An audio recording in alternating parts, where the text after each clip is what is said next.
Et bienvenue à tous, bien le bonjour, vous êtes bien sur la chaîne des lectures de Thomas. Vous avez vu, il y a eu le livre de Philippe Drabourg, on a tiré sur le président qui raconte quand il était jeune journaliste aux États-Unis et qu'il a couvert le fameux assassinat en 1963. Vous avez Arthur Rostron, le sauveur du Titanic de Bernard Marcy.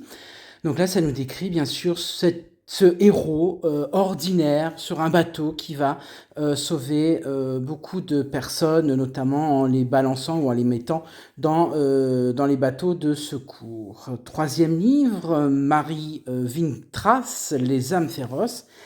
Elle avait écrit son premier roman Blizzard, je vous le conseille fortement. Ça racontait les tempêtes de neige au Canada et un enfant perdu au milieu de la tempête de neige.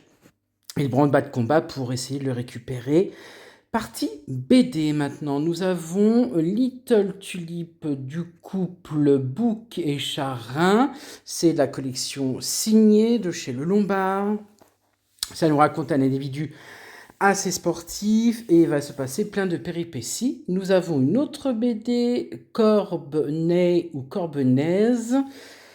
Donc toujours de Charin et de Curvellini. Et donc là, vous avez également chez Collection le signé Lombard. Et puis, Petit Pays, l'issue du roman de Gaël Faye qui nous décrit la montée de la violence au Burundi entre les Hutus et les Tutsis après le meurtre des deux présidents Tutsis et le pays à côté de ce pays. Et puis le dernier, Adieu Harry, l'un des avant-derniers. Donc là, ça nous raconte un personnage, un jeune garçon.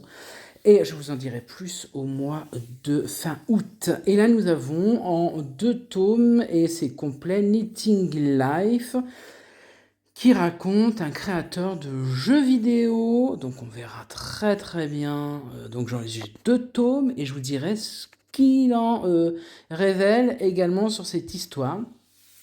Et puis bien sûr, on terminera par Hira Yasumi avec le petit jeune Hirohito d'une vingtaine d'années qui est hérité d'une maison d'une grand-mère de 80 ans et toutes les péripéties qui vont bien. À très bientôt.